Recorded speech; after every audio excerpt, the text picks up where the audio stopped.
through Great Barrier Reef, Adaptation and Management. Thank you, Gillian. Thank you. Thanks, Karen. Can you hear me? So first of all, I want to acknowledge the traditional owners on the lands on which we meet and pay my respects to their elders, past, present and emerging.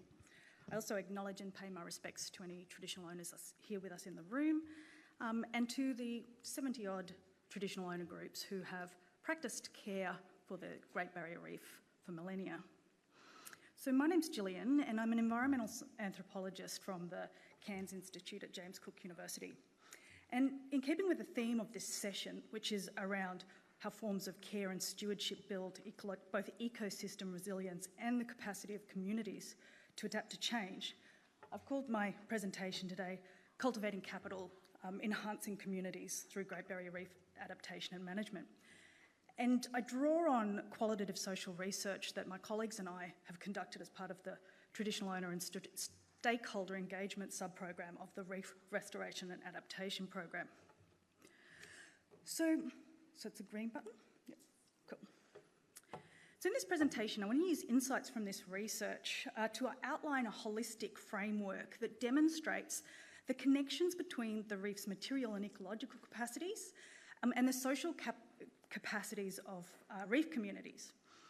And this framework also approaches forms of stewardship and care, such as that being explored under RRAP, as critical social as well as ecological practices that can build the social resources that reef communities need to be resilient in the face of change.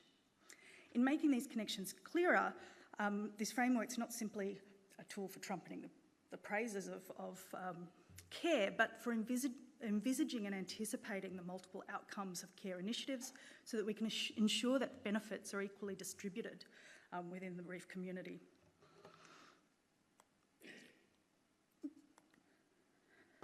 So the research on which I'm basing this framework on is the RRAP Regional Deep Dive, which is a comprehensive body of qualitative social research that aims to gain a deep understanding of reef communities and their relationship with the reef.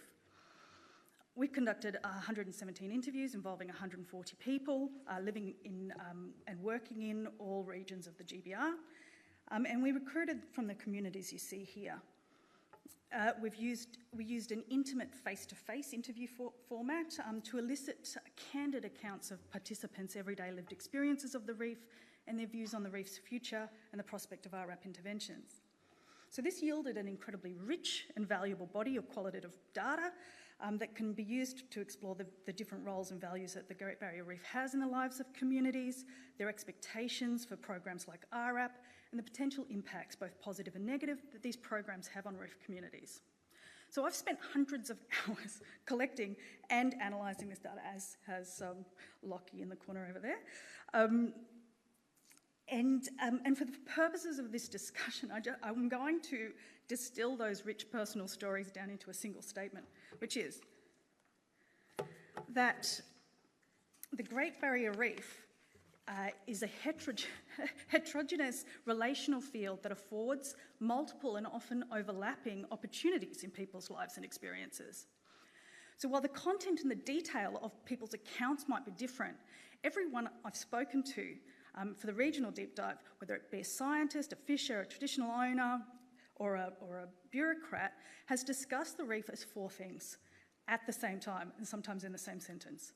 First, it's an objectively existing environment that offers material structures, processes and substances, a diverse community of living beings, and a series of unique spaces and places that can be visited and travelled across and lived in. Second, they talk about it as a field for subjective experiences and embodied encounters. So this offers them the opportunities to have stimulating sensory encounters, to experience wonder, pleasure, awe, and sometimes fear, horror, and grief. It also offers them opportunities to engage in practical challenges, particularly in relation to the marine environment and how to negotiate it, and to develop specific skills. It offers opportunities for perception and interpretation and the development of systems of knowledge and meaning. And it also offers opportunities to develop specific interests, personal identities, and adopt particular stances on issues and events. The third way the reef is discussed is as a collective field, a social field, where groups of people interact, collaborate, and sometimes even compete. To negotiate this field, people leverage the reef's environmental and subjective goods to turn them into specific types of capacities or empower. They turn it into economic means in collective markets by transforming the reef's material and ecological and subjective assets into exchangeable goods and services, which what the tourism industry does. They transform it into forms of cultural authority, like collective systems of meaning, developed valued forms of expertise, art, bodies of knowledge, data. I could refer to, this refers to traditional knowledge, but also scientific knowledge and other forms of cultural translation in the reef.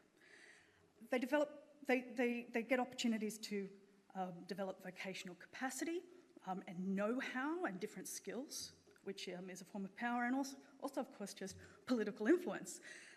The ability to control and protect the reef and influence the behaviour of others and enact change. And finally, the reef is described as an enabled field. And what I mean by that is that most connections to the reef require two things: social connections and a form of infrastructure or technology. We're not used to thinking about the reef as a built space, but no one goes to the reef without some kind of form of technology to take them there. So, and that's kind of crucial. So by articulating these overlapping opportunities, we can begin to articulate how the reef is a source of capital, which is a term social scientists use to refer to any resource that individuals and groups draw on to interact and negotiate their position in social life. So in the field of community development, Flora, and Gasteyer write that no community, no matter how poor, has access to different forms of capital. Sorry, that every community, no matter how poor, has access to different forms of capital. And they leverage and invest that capital for their collective well-being and security. And they outline a framework for thinking about that capital and how a sustainable community has a balanced kind of investments in capital that allows them to organise and respond to situations of disturbance and change. In other words, their resilience. So with the deep dive accounts, we can begin to envisage a reef community capital framework that includes at its heart the reef's natural capital, its materiality, spatiality, and its rich, varied life, and its experiential capital, the experiences, skills, knowledge, and interests that we develop through our encounters with it. These underpin the social opportunities that the reef provides as we participate in the reef community. The vocational capacities we use to complete projects and solve problems, our economic wealth and our livelihoods, our employment, our cultural capital and knowledge systems, and our political voices and influence.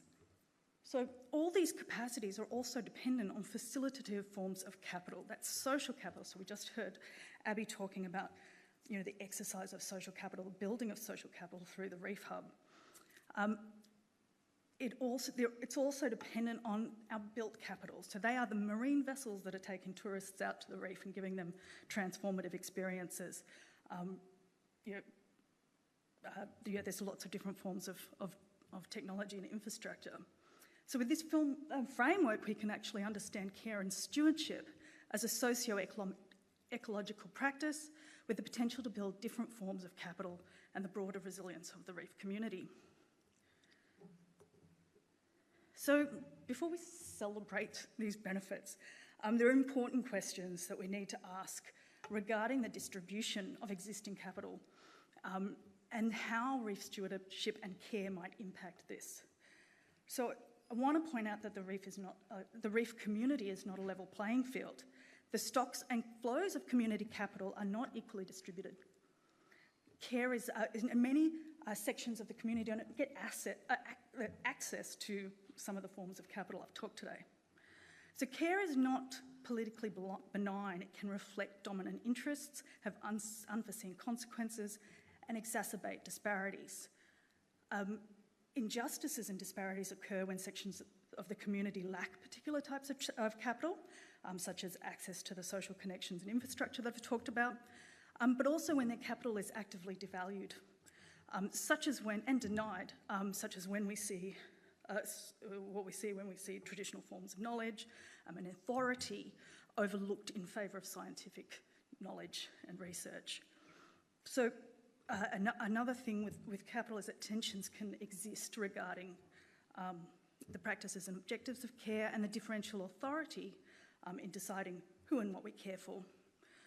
So the intent behind this framework is, yes, not just to trumpet the multiple potential benefits that forms of stewardship can create, but to enable us to better envisage and imagine the potential impacts of care so that we can ensure that it's socially and culturally responsible, equitable and inclusive. We also need to remember that although resilience is underpinned by community capital, which it is, it's also underpinned by participatory and inclusive practices. So those two things go together. So that is it. So today, just wrapping up, the RAP regional deep dive highlights multiple potentials that stewardship and care have for enhancing different types of community capital, potentially the resilience of the reef community. However, as we realise this potential, we need to pay critical attention to the ethics, risk and consequences of care and ensure that we've got participatory processes underpinning them. That's it. No worries. That's it. There we go.